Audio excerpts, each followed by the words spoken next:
नमस्कार दोस्तों, आपका हमारे YouTube चैनल धार्मिक कथाएं और कहानियां में स्वागत है। आज मैं आपको रविवार सूर्य देव की व्रत कथा सुनाऊंगी। अगर आपको यह कथा अच्छी लगी तो आप वीडियो को लाइक, सब्सक्राइब और शेयर जरूर कीजिएगा। आइए सुनते हैं रविवार व्रत कथा। प्राचीन काल में एक बुढ़िया रहती थी। वह नियमित रूप से रविवार का व्रत करती। रविवार के दिन सूर्य उदय से पहले उठकर बुढ़िया स्नान आदि से निवृत्त होकर आंगन को गोबर से लीपकर स्वच्छ करती। उसके बाद सूर्य भगवान की पूजा करते हुए रविवार का व्रत कथा सुनकर सूर्य भगवान का भोग लगाकर दिन में एक समय भोजन करती। सूर्य भगवान की अनुकंपा से बुढ़िया को किसी भी प्रकार की चिंता व कष्ट नहीं था। धीरे धीरे उसका घर धन्य धान्य से भर गया। उस बुढ़िया को सुखी होते देख उसकी पड़ोसन उससे बुरी तरह जलने लगी। बुढ़िया ने कोई गाय नहीं पाल रखी थी, अतः वह अपनी पड़ोसन के आंगन में बंधी गाय का गोबर लाती थी। पड़ोसन ने कुछ सोचकर अपनी गाय को घर के भीतर बांध दिया। रविवार को गोबर ना मिलने से बुढ़िया अपना आंगन नहीं लीप सकी। आंगन नहीं लीप सकने के कारण उस बुढ़िया ने सूर्य भगवान को भोग नहीं लगाया और उस दिन स्वयं भी भोजन नहीं किया। सूर्यास्त होने पर बुढ़िया भूखी प्यासी हो सो गई। रात्रि में सूर्य भगवान ने उसे स्वप्न में दर्शन दिए और व्रत ना करने तथा उन्हें भोग ना लगाने का कारण पूछा। बुढ़िया ने बहुत ही करुणा स्वर में पड़ोसन के द्वारा घर के अंदर गाय बांधने और गोबर ना मिल पाने की बात कही। सूर्य भगवान ने अपनी अनन्य भक्त बुढ़िया की परेशानी का कारण जानकर उसके सब दुख दूर करते हुए कहा, हे माता, तुम प्रत्येक रविवार को मेरी पूजा और व्रत करती हो। मैं तुमसे अति प्रसन्न हूँ और तुम्हें ऐसी गाय प्रदान करता हूँ जो तुम्हारे घर आंगन को धन्य धान्य से भर देगी। तुम्हारी सभी मनोकामनाएं पूर्ण होगी। रविवार का व्रत करने वालों की मैं सभी इच्छाएं पूरी करता हूँ। मेरा व्रत करने व कथा सुनने से बाज स्त्रियों को पुत्र की प्राप्ति होती है। स्वप्न में उस बुढ़िया को ऐसा वरदान देकर सूर्य भगवान अंतर्ध्यान हो गए। प्रातःकाल सूर्य उदय से पूर्व उस बुढ़िया की आंख खुली तो वह अपने घर के आंगन में सुंदर गाय और बछड़े को देखकर हैरान हो गई। गाय को आंगन में बांधकर उसने जल्दी से उसे चारा खिलाया। पड़ोसन ने उस बुढ़िया के आंगन में बंधी सुंदर गाय और बछड़े को देखा तो वह उससे और अधिक जलने लगी। तभी गाय ने सोने का गोबर किया। गोबर को देखते ही पड़ोसन की आंखें फट गई। पड़ोसन ने उस बुढ़िया को आसपास ना पाकर तुरंत उस गोबर को उठाया और अपने घर ले गई और अपनी गाय के गोबर को वहां रख आई। सोने के गोबर से पड़ोसन कुछ ही दिनों में धनवान हो गई। गाय प्रतिदिन सूर्य उदय से पूर्व सोने का गोबर किया करती थी और बुढ़िया के उठने से पहले पड़ोसन उस गोबर को उठा ले जाती थी। बहुत दिनों तक बुढ़िया को सोने के गोबर के बारे में कुछ पता ही नहीं चला। बुढ़िया पहले की तरह हर रविवार को भगवान सूर्य देव का व्रत करती रही और कथा सुनती रही। लेकिन सूर्य भगवान को जब पड़ोसन की चालाकी का पता चला तो उन्होंने तेज आंधी चलाई। आंधी का प्रकोप देखकर बुढ़िया ने गाय को घर के भीतर बांध दिया। सुबह उठकर बुढ़िया ने सोने का गोबर देखा। उसे बहुत आश्चर्य हुआ। उस दिन के बाद बुढ़िया गाय को घर के भीतर बांधने लगी। सोने के गोबर से बुढ़िया कुछ ही दिन में बहुत धनी हो गई। उस बुढ़िया के धनी होने से पड़ोसन बुरी तरह जल भुनकर राख हो गई और उसने अपने पति को समझा बुझाकर उस नगर के राजा के पास भेज दिया। राजा को जब बुढ़िया के पास सोने के गोबर देने वाली गाय के बारे में पता चला तो उसने अपने सैनिक भेजकर बुढ़िया की गाय लाने का आदेश दिया। सैनिक उस बुढ़िया के घर पहुंचे। उस समय बुढ़िया सूर्य देव को भोग लगाकर स्वयं भोजन ग्रहण करने वाली थी। राजा के सैनिक ने गाय और बछड़े को खोला और अपने साथ महल की ओर ले चले। बुढ़िया ने सैनिकों से गाय और बछड़े को ना ले जाने की प्रार्थना की। बहुत रोई चिल्लाई, लेकिन राजा के सैनिक नहीं माने। गाय व बछड़े के चले जाने से बुढ़िया को बहुत दुख हुआ। उस दिन उसने कुछ नहीं खाया और सारी रात सूर्य भगवान से गाय व बछड़े को लौटाने के लिए प्रार्थना करती रही।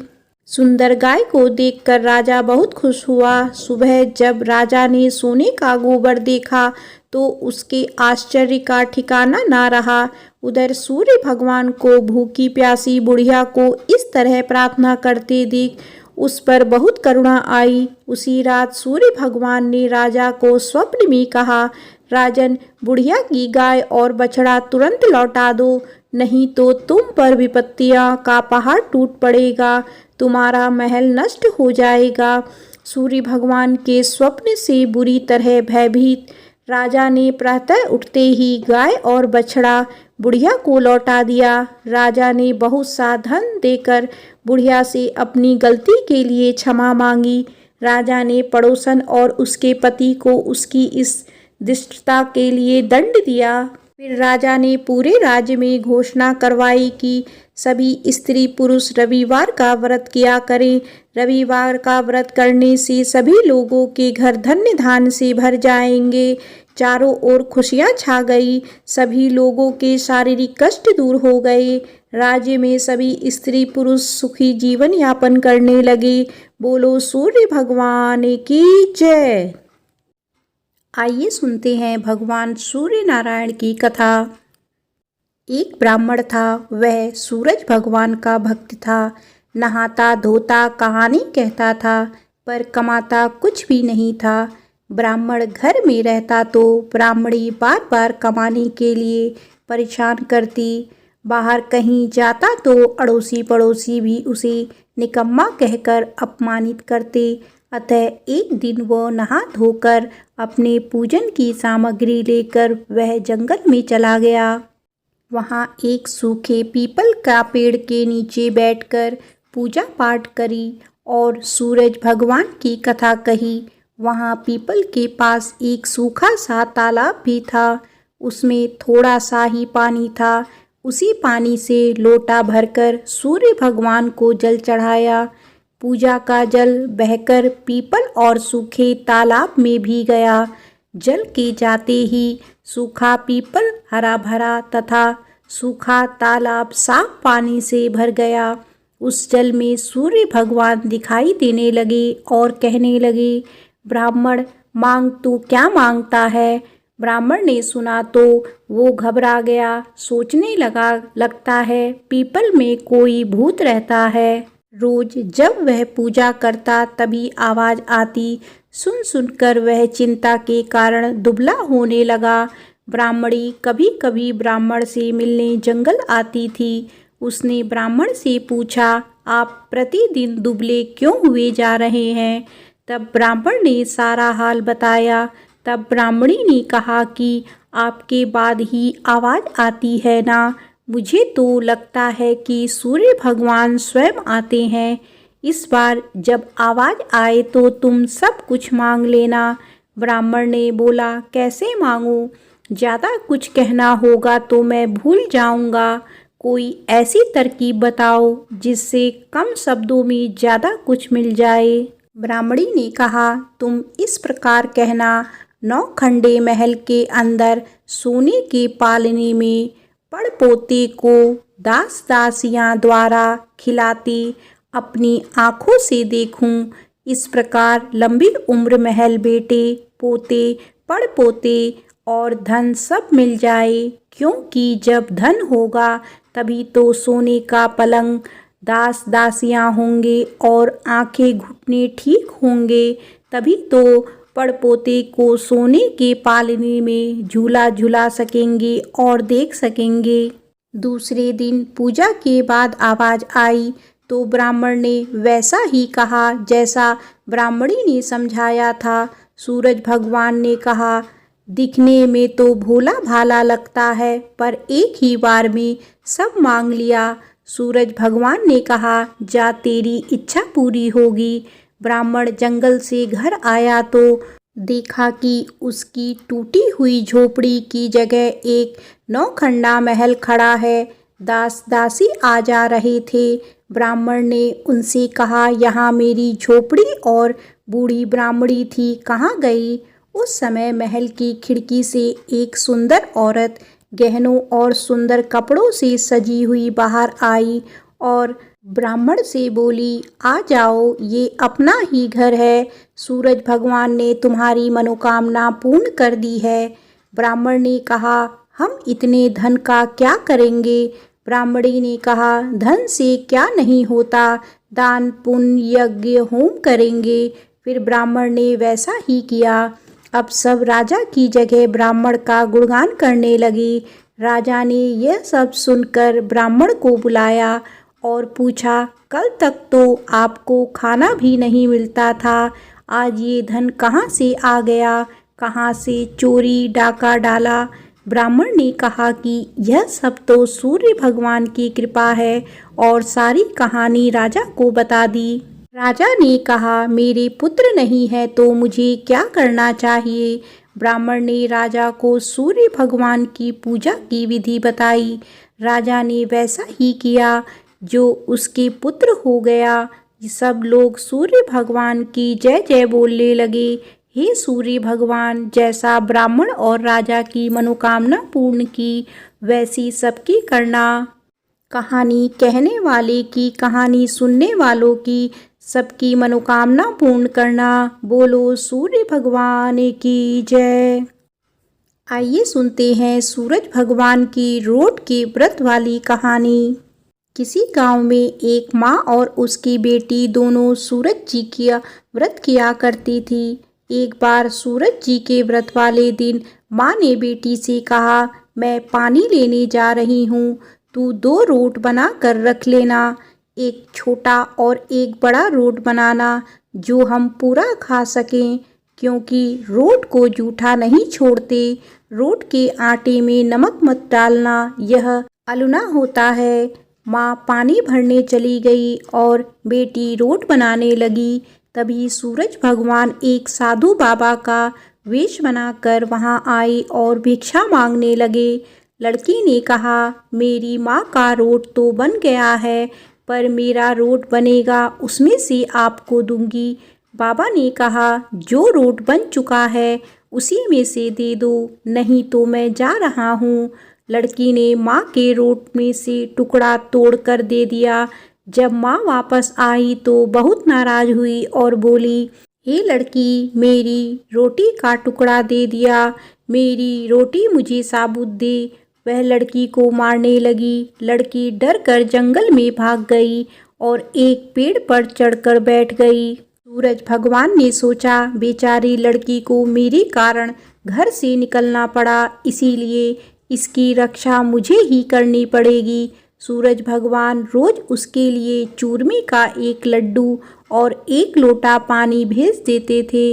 लड़की मज़े से खा पी लेती थी और बैठी रहती थी। एक दिन एक राजा शिकार करते हुए उधर से निकले। थकान मिटाने के लिए उसी पेड़ के नीचे आराम करने रुके। राजा ने अपने सेवकों से कहा, प्यास से जान निकली जा रही है, चुल्लू भर पानी मिल जाता तो प्राण बच जाते। पेड़ पर बैठी लड़की ने यह सुना तो उसने चुल्लू भर पानी डाल दिया। राजा ने पानी पी लिया। राजा ने कहा, अरे सेवक, आधी जान तो बच गई, एक चुल्लू पानी और मिल जाए तो आधी जान और बच जाएगी। लड़की ने फिर एक चुल्लू पानी डाल दिया। राजा ने पी लिया। राजा को आश्चर्य हुआ। उसने सेवक से कहा, ऊपर अवश्य कोई है, तू ऊपर चढ़ और देख कौन है। सेवक ऊपर चढ़ा तो उसे लड़की मिली। लड़की ने सेवक से कहा, भैया, तुम ये स्वादिष्ट लड्डू खा लो और पानी पी लो, पर राजा को मेरे बारे में मत बताना। कह देना कि ऊपर कोई नहीं है, पता नहीं राजा मेरे साथ कैसा व्यवहार करेंगे। सेवक भूख प्यास से परेशान था। उसने लड्डू खाया, पानी पिया और नीचे जाकर राजा से कह दिया कि ऊपर कोई नहीं है। राजा ने सेवक से कहा, तू ऊपर गया तब तो थका हुआ था और आया तो तरोताजा दिख रहा है। नहाया और खाया हुआ मनुष्य छिपता नहीं है। मुझे शक हो रहा है। मैं खुद ऊपर जाकर देखता हूँ।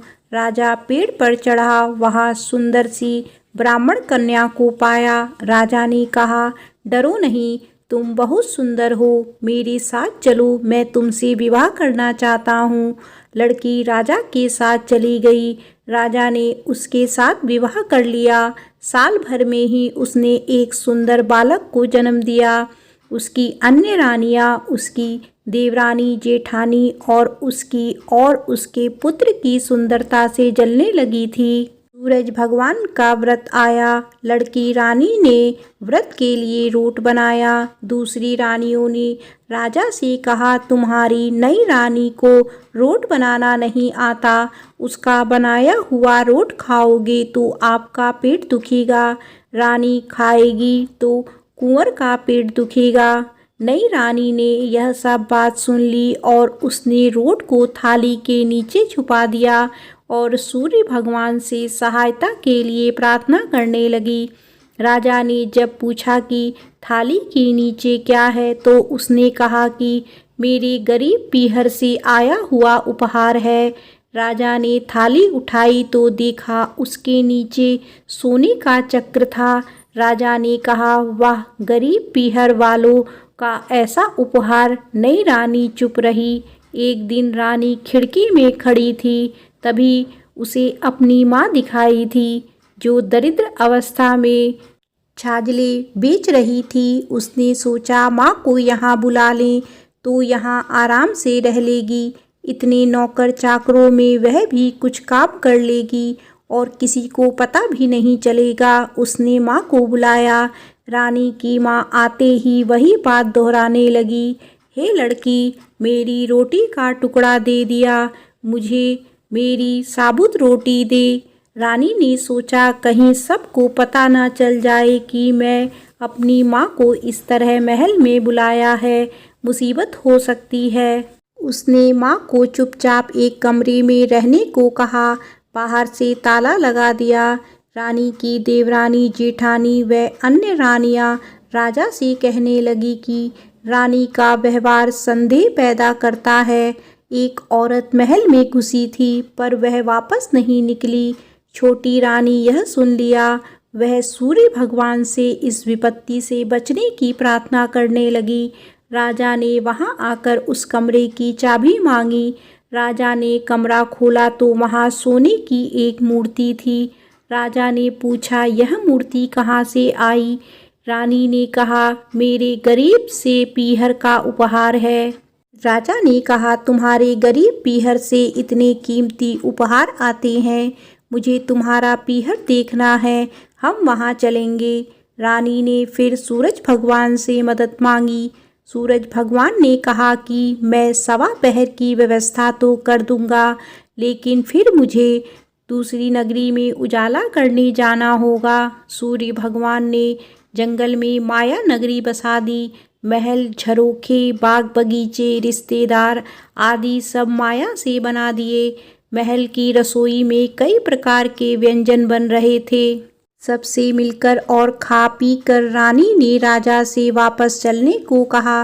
राजा ने कहा, जल्दी क्या है, थोड़ा आराम कर ले। रानी ने बड़ी मुश्किल से राजा को वापस चलने के लिए मना लिया और वे रवाना हो गए। थोड़ी दूर जाने के बाद राजा को ध्यान आया कि उनकी कटार वहीं रह गई है। राजा ने सेवक को कटार लाने भेज दिया। सेवक वहां गया तो देखा कि वहां जंगल के सिवा कुछ भी नहीं था। कटार झाड़ी में पड़ी मिली। कटार लेकर सेवक आया और उसने यह सब राजा को बताया। राजा को पहले ही शक था। उसने तलवार निकाली और गुस्से में आकर रानी से सच बताने को कहा। रानी ने सब कुछ सच सच कह डाला और सूरज भगवान की कृपा और मदद के बारे में भी बताया। यह सब सुनकर राजा बहुत खुश हुआ और रानी को सूरज रोट का व्रत अच्छे से करने को कहा। रानी का मान और बढ़ गया। हे सूरज भगवान, जैसा सुख उस लड़की को मिला वैसा ही सुख यह कहानी कहने और सुनने वाले को भी देना। बोलो सूरज भगवान की जय।